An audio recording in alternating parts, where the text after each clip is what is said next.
Hi friends, welcome to my channel Dhyan Devu. ഇന്ന് ഞാൻ നല്ലൊരു പപ്പായയും പരിപ്പും കൂടിയുള്ള കറീൻ്റെ വീഡിയോ ആയിട്ടാണ് ഞാൻ വന്നിരിക്കുന്നത്. എൻ്റെ വീട്ടിലുണ്ടായ ഒരു പപ്പായാണ്. അപ്പോൾ ഈ പപ്പായേൻ്റെ ഒരു പകുതി കഷ്ണമാണ്, പകുതിയില്ല കുറച്ചുകൂടി ചെറിയൊരു കഷ്ണമാണ് ഞാൻ എടുക്കുന്നത്. കണ്ടോ? പിന്നെ 1 മണിക്കൂർ പരിപ്പ് കുതിർത്ത് വെച്ചതുണ്ട്. പപ്പായ ഇതാ അങ്ങനെ കഷ്ണങ്ങളായി അരിഞ്ഞെടുത്തിട്ടുണ്ട്. ഒരു തക്കാളി 2 പച്ചമുളകാണ് ഞാൻ എടുത്തിട്ടുള്ളത്. പപ്പായ നന്നായി കഴുകി ചെറിയ കനത്തിൽ അരിഞ്ഞെടുത്തതാണ്. പിന്നെ ഇതിൻ്റെ കൂടെ വേണ്ട വേറെ സാധനങ്ങളാണ് കുറച്ച് തേങ്ങയും കുറച്ച് കറിവേപ്പിലയും വേണം. ഇനി നമുക്ക് പരിപ്പും പപ്പായയും കൂടി ഒരു കുക്കറിലിട്ട് വേവിച്ചെടുക്കാം.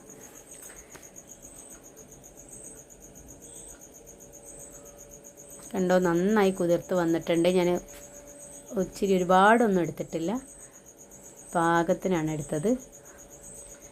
നമുക്കിനി ഇത് രണ്ടും മുങ്ങാൻ പാകത്തിൽ വെള്ളം വെക്കാം.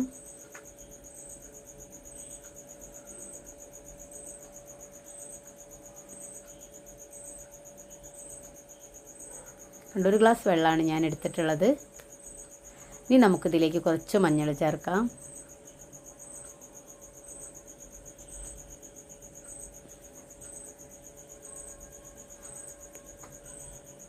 എല്ലാവരും എൻ്റെ ചാനൽ സബ്സ്ക്രൈബ് ചെയ്യണം. പിന്നെ കുറച്ച് ഉപ്പ് ഇട്ട് കൊടുക്കാം. ഇനി നമുക്ക് തക്കാളിയും കുറച്ച് ചുവന്ന മുളകും ആവശ്യമുണ്ട്, അതും കൂടി ഇതിൻ്റെ കൂടെ ചേർത്ത് കൊടുക്കാം. 2 പച്ചമുളകും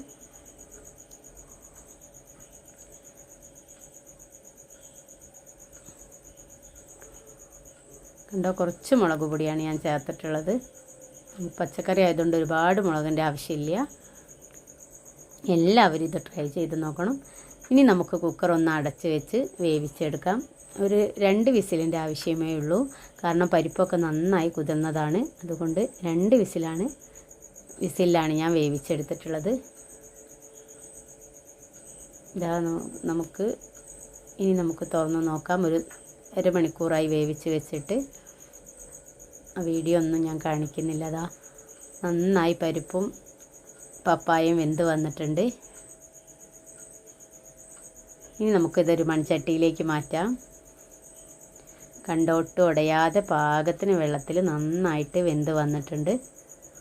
ഇനി നമുക്ക് ഇതിലേക്ക് വേണ്ട തേങ്ങ ഒന്ന് അരച്ചെടുക്കാം. കണ്ടോ, ഇത്ര തേങ്ങ ഞാൻ എടുക്കുന്നുള്ളൂ. അതിൻ്റെ കൂടെ ഒരു നുള്ള ജീരകം ചേർക്കുന്നുണ്ട്, മറന്നു പോകരുത്. ഒത്തിരി ജീരകം വേണം. ഇനി നമുക്ക് കറി എന്തായെന്ന് നോക്കാം. കണ്ടോ, ഇതിലേക്ക് തേങ്ങ അരച്ചത് നമുക്ക് ചേർത്ത് കൊടുക്കാം. കണ്ടോ, ഒരുപാട് വെള്ളമൊന്നും ആവശ്യമില്ല. തേങ്ങ അരയാൻ വേണ്ടി മാത്രം വെള്ളമാണ് ഞാൻ ചേർത്തിട്ടുള്ളത്. തേങ്ങ ഇട്ട ഉടനെ നമുക്കൊന്ന് ഇളക്കി കൊടുക്കാം. കണ്ടോ, ഒരുപാട് തീയിൻ്റെ ആവശ്യമില്ല. സ്ലോ ഫ്ലെയിമിലാണ് ഇതൊക്കെ ചെയ്യേണ്ടത്, കാരണം തേങ്ങ പൊങ്ങി അതിൻ്റെ ടേസ്റ്റ് മൊത്തം പോവും. നമുക്കൊരു 2 മിനിറ്റ് ഇതൊന്ന് അടച്ച് വെച്ച് വേവിച്ചെടുക്കാം. ഇപ്പോൾ 2 മിനിറ്റ് കഴിഞ്ഞിട്ടുണ്ട്, നമുക്ക് തുറന്ന് നോക്കാം. കണ്ടോ, നന്നായി തേങ്ങ വെന്ത് വന്നിട്ടുണ്ട്. കണ്ടോ, എന്നാൽ പതഞ്ഞ് പൊങ്ങി വന്നിട്ടില്ല. ഈ ഒരു പരുവത്തിൽ വേണം. നമുക്കിനി ഗ്യാസ് സ്റ്റൗ ഓഫ് ചെയ്ത് ഇതാ കണ്ടോ, കറി നന്നായി പപ്പായൊക്കെ അതിൽ തേങ്ങയൊക്കെ പിടിച്ച് വന്നിട്ടുണ്ട്. കുറച്ച് ചെറിയൊരു കറിയാണ് ഞാൻ ഉണ്ടാക്കുന്നത്, ഒരുപാട് തേങ്ങ ഞാൻ ഉപയോഗിച്ചിട്ടില്ല. അതിലേക്ക് ആവശ്യത്തിനുള്ള തേങ്ങയാണ്, നിങ്ങൾക്ക് അളവനുസരിച്ച് എടുക്കാം. ഇനി നമുക്കിത് മൂടി വയ്ക്കാം. ഇപ്പോൾ ഇവിടെ കറി റെഡി ആയിട്ടുണ്ട്. ഇനി നമുക്ക് ഇതിലേക്ക് വറവ് വേണം, നമുക്ക് വറവ് ചേർക്കാം. ഒരുപാട് വീഡിയോ കാണിച്ച് ഞാൻ ബുദ്ധിമുട്ടിക്കുന്നില്ല. വറവൊക്കെ ചെയ്യുന്നതൊക്കെ എല്ലാവർക്കും അറിയാമല്ലോ. കടുകും കറിവേപ്പിലയിട്ട് വറവ് ചെയ്തതാണ്. അപ്പോൾ നല്ല കറി ഇവിടെ റെഡി ആയിട്ടുണ്ട്. എല്ലാവരും ട്രൈ ചെയ്ത് നോക്കണം. സാധാ നമ്മൾ വീട്ടിലുണ്ടാക്കുന്നൊരു കറിയാണ്, പപ്പായയും പരിപ്പും കൂടി ഇട്ടിട്ടുള്ളൊരു കറി. എൻ്റെ ഞങ്ങളെ ചാനൽ ഒന്ന് സബ്സ്ക്രൈബ് ചെയ്യണം. ഇനി നമുക്കിതൊരു ബൗളിലേക്ക് മാറ്റാം. കണ്ടോ, നല്ല തിക്കിൽ നല്ല കറിയായി വന്നിട്ടുണ്ട്, നല്ല രുചിയാണ്. കണ്ടോ, പരിപ്പും തക്കാളിയൊക്കെ നല്ല എല്ലാവരും ട്രൈ ചെയ്ത് നോക്കണം. എൻ്റെ കൊച്ചു കൊച്ചു വീഡിയോസ് എല്ലാവരും കാണണം. ഇതിൻ്റെ ഫീഡ്ബാക്ക് അറിയിക്കണം, ലൈക്കും കമൻറ്റും ഒക്കെ ചെയ്യണം. ഉണ്ടോ, നല്ല കറിയാണ്. അപ്പോൾ ഇനി നല്ലൊരു വീഡിയോ ആയിട്ട് ഞാൻ വരുന്നതാണ്. എല്ലാവരും ഇതുണ്ടാക്കി നോക്കണം.